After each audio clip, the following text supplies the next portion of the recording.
قیصر و کسریٰ سلسلے وار کہانی۔ دوستو، آپ سب سے گزارش ہے کہ صحیح معلومات آپ تک اس یوٹیوب چینل کو زیادہ سے زیادہ سبسکرائب، لائک اور شیئر ضرور کریں۔ فستانیہ مسکرائی، نہیں میں آپ کے متعلق بھی بہت کچھ سن چکی ہوں۔ سین نے اپنی بیوی کی پریشانی سے متاثر ہو کر کہا، ہم عاصم کے شکر گزار ہیں کہ اس نے بدترین حالات میں بھی ہمیں فراموش نہیں کیا۔ کلاڈیوس نے کہا، آپ کو فراموش کرنا عاصم کے بس کی بات نہ تھی۔ بیماری کے ایام میں ان باتوں سے مجھے بارہا ایسا محسوس ہوتا تھا کہ زندگی کے ساتھ ان کا رشتہ فقط آپ کی یاد تک محدود ہے۔ بحری سفر کے دوران میری بیوی مجھ سے اکثر یہ کہا کرتی تھی کہ وہ لوگ جو عاصم کو اس قدر عزیز ہیں یقیناً عام انسانوں سے الگ ہوں گے، اور آپ کو دیکھ کر میں یہ محسوس کرتا ہوں کہ اس کا خیال غلط نہیں تھا۔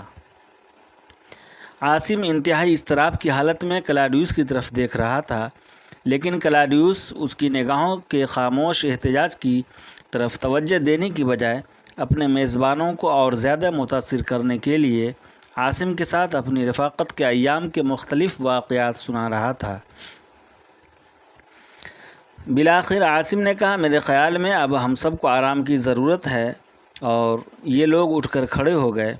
تھوڑی دیر بعد مہمان خانے کے ایک کمرے میں عاصم کو تنہائی میں کلاڈیوس سے باتیں کرنے کا موقع ملا تو اس نے بڑی مشکل سے اپنا غصہ ضبط کرتے ہوئے کہا، آپ کو سین کے سامنے میری بے چارگی اور بے بسی کی تصویر کھینچنے کی ضرورت نہ تھی۔ کلاڈیوس نے مسکراتے ہوئے جواب دیا، عاصم، میں نے صرف ایک دوست کا فرض ادا کیا ہے، اور تمہیں یہ محسوس نہیں کرنا چاہیے کہ وہ لوگ میری باتوں سے کوئی غلط نتیجہ اخذ کریں گے۔ سین ایک حقیقت پسند آدمی ہے، اور وہ اس حقیقت سے بے خبر نہیں ہو سکتا کہ تمہارے متعلق اس کی بیٹی کے جذبات کیا ہیں۔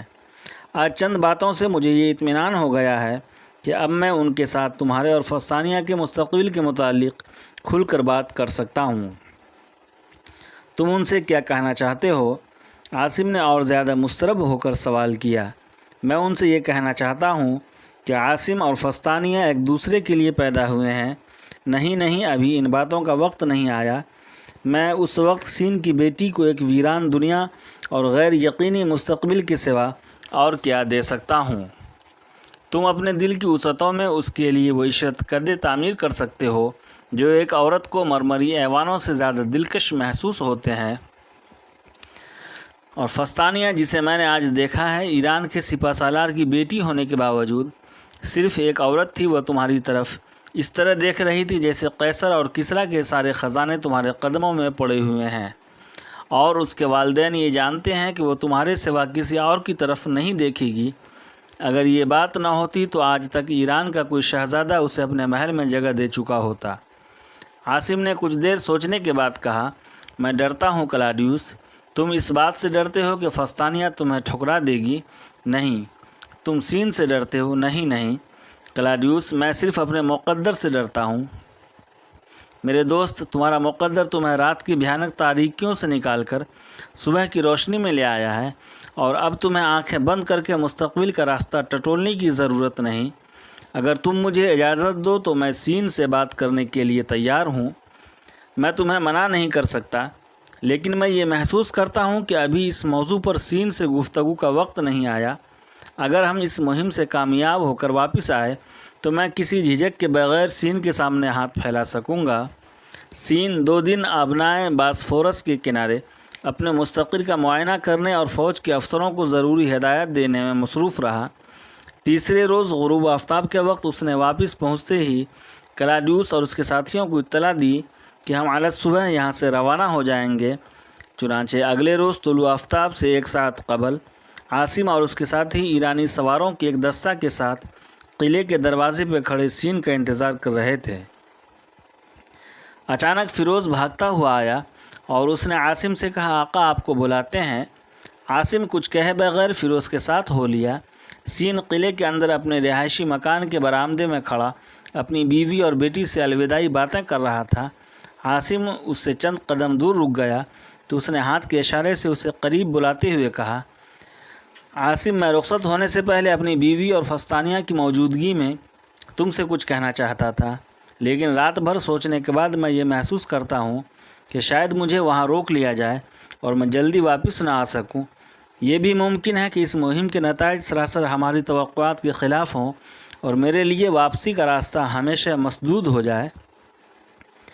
ویسے بھی میری عمر کے آدمی کو اپنے حصے کا کام ادھورا نہیں چھوڑنا چاہیے، اس لیے میں رخصت ہونے سے پہلے تمہیں یہ بتانا چاہتا ہوں کہ جس دن تم واپس آئے تھے میں نے اسی دن یہ فیصلہ کر لیا تھا کہ فستانیہ تمہاری ہے، اور اگر تم مجھے اس صلح کے ایلچی کی حیثیت سے دستگرد کا رخ کرنے پر آمادہ نہ کرتے تو آج اپنی بیٹی کی شادی میری زندگی کا سب سے بڑا مسئلہ ہوتا، اور میں تم سے صرف پوچھتا کہ روئے زمین کا وہ کون سا گوشہ ہے جہاں تم امن اور سکون کی زندگی بسر کر سکتے ہو۔ اب میری سب سے بڑی خواہش یہ ہے کہ کسریٰ کے دربار سے امن اور سکون کے متلاشیوں کے لیے یہ خوشخبری لے کر آؤں کہ یہ دنیا تمہاری ہے اور اس کی ساری مسرتیں تمہارے لیے ہیں، لیکن اگر میری یہ خواہش پوری نہ ہوئی تو میرے لیے زندگی کا آخری اطمینان یہ ہوگا کہ ان کی حفاظت کے لیے ایک قابل اعتماد ساتھی اور وفادار دوست موجود ہے۔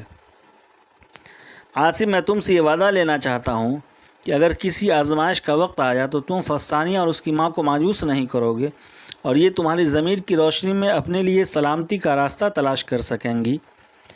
میں یہ محسوس کرتا ہوں کہ میں نے ہمیشہ اپنی شہرت اور ناموری کے لیے زندہ رہنے کی کوشش کی ہے، لیکن آج جب کہ میں اپنی بیوی اور اپنی بیٹی کے لیے زندہ رہنا چاہتا ہوں مجھے ایسا نظر آتا ہے کہ میں موت کے دروازے پہ دستک دے رہا ہوں۔ عاصم، میرے ساتھ وعدہ کرو کہ اگر مجھے کوئی خطرہ پیش آیا تو تم ان کے پاس پہنچنے کی کوشش کرو گے اور میری بیٹی کو زندگی اور راحتیں عطا کر سکو گے جو میں کسریٰ کا دوست اور ایران کا سپہ سالار ہونے کے باوجود عطا نہیں کر سکا۔ سین کی گفتگو کے دوران عاصم کی آنکھیں بتدریج آنسوؤں سے لبریز ہو رہی تھی، اور پھر جب اس نے جواب دینے کی کوشش کی تو الفاظ کی بجائے موٹے موٹے آنسوؤں کے قطرے اس کی ترجمانی کر رہے تھے۔ اس نے تشکر اور احسان مندی کے علاوہ بے بسی اور بے چارگی کے احساس سے مغلوب ہو کر کہا، میں یہ سمجھنے سے قاصر ہوں کہ کسریٰ کے دربار میں آپ کو کیا خطرہ پیش آ سکتا ہے، تاہم میں یہ وعدہ کرتا ہوں کہ فستانیہ اور اس کی والدہ کو مجھ سے کسی بدعہدی، بے وفائی یا بزدلی کی شکایت نہیں ہوگی۔ میں تمہارا شکر گزار ہوں۔ سین یہ کہہ کر اپنی بیوی اور فستانیہ کی طرف متوجہ ہوا، اب مجھے صرف تمہاری دعاؤں کی ضرورت ہے۔ خدا آپ کے ساتھ ہے، یوسیپیا نے لرزتی ہوئی آواز میں کہا، اور اس کے ساتھ ہی اس کی چھلکتی ہوئی آنکھوں سے آنسو امنڈ آئے۔ فستانیہ نے اپنی ماں کے الفاظ دہرائے اور سسکیاں لیتی ہوئی اپنے باپ سے لپٹ گئی۔ ابا جان، میں آپ کا انتظار کروں گی، آپ ضرور آئیں گے۔ شہنشاہ آپ کا دشمن نہیں ہو سکتا۔ تھوڑی دیر بعد سین اور اس کے ساتھی گھوڑوں پر سوار ہو کر ایران کا رخ کر رہے تھے۔ پرویز اپنے عروج کی انتہا کو پہنچ چکا تھا۔ اس کی عظیم سلطنت بحر اسود سے لے کر صحرائے نوبہ اور کوہ البرز سے لے کر شمالی پنجاب تک پھیلی ہوئی تھی۔ اپنے پرانے دارالسلطنت مدائن کے ساتھ اس کی زندگی کی چند تلخ داستانیں وابستہ تھی، اور وہ اس پر رونق شہر کو اپنے لیے منحوس خیال کرتا تھا۔ چنانچہ آرمینیا، شام اور فلسطین میں اپنی فتوحات کے پرچم گاڑنے کے بعد اس نے دجلہ کے پار مدائن سے کوئی 60 میل شمال کی طرف اپنے لیے نئے دارالحکومت کی تعمیر شروع کر دی تھی۔ اس نئے شہر کا نام دستگرد تھا، اور کسریٰ نے مفتوحہ ممالک کے مال غنیمت اور ریاستوں کے خراج جو خزانہ جمع کیے تھے وہ دستگرد کی تعمیر پہ صرف ہو رہے تھے۔ اس کے پاس ان قیدیوں کے خون پسینے اور آنسوؤں اور ان کے لٹے ہوئے شہروں کی دولت سے ایران اپنے لیے وہ عظیم عشرت قدح تعمیر کر رہا تھا جس کے سامنے پرسی پولیس اور مدائن کے محل بے حقیقت نظر آتے تھے۔ دستگرد کے عظیم محل کی وسعت، دلکشی اور رانائی کا اندازہ اس بات سے کیا جا سکتا ہے کہ سنگ مرمر کے 40,000 ستون جو سونے، چاندی اور ہاتھی دانت سے مزین تھے اس کی چھتوں کو سہارا دے رہے تھے۔ دیواروں کے ساتھ 30,000 تصویریں آویزاں تھیں۔ بڑے گنبد کی چھت کے ساتھ 1,000 سنہری فانوس جھلملاتے تھے۔ تہخانے کے 100 کمرے صرف قیمتی لباس اور سونے، چاندی اور جواہرات کے خزانوں کے لیے مخصوص تھے۔ اس محل کی 4 دیواری کے اندر باہر 1000 غلام اور خدمتگار موجود تھے، اور 3000 حسین و جمیل لونڈیاں تھیں جنہیں مفتوحہ ممالک سے جمع کیا گیا تھا۔ محل سے باہر 6000 مسلح سوار ہر وقت پہرا دیتے تھے۔ شاہی رعب و جلال کی نمائش کے لیے 960 ہاتھیوں سے کام لیا جاتا تھا۔ ارد گرد میلوں تک زرخیز زمین کو باغات اور شکار گاہوں میں تبدیل کر دیا گیا تھا، اور ان وسیع شکار گاہوں میں انواع و اقسام کے وہ پرندے اور جانور جمع کیے گئے تھے جن کے شکار سے پرویز کبھی کبھی اپنا دل بہلایا کرتا تھا۔ ایران کا مغرور اور عیاش حکمراں جب کبھی دستگرد سے باہر نکلتا تھا تو اس کے سفر کا سامان 12,000 اونٹوں پر لادا جاتا تھا۔ غرض ایران کے اس نئے دارالحکومت یا ایرانی حکمران کے اس بے مثال عشرت کدے کے اندر اور باہر سب کچھ موجود تھا جس کی ایک جابر حکمران کو تمنا ہو سکتی تھی اور جو ایک مظلوم اور بے بس رعایا اسے دے سکتی تھی۔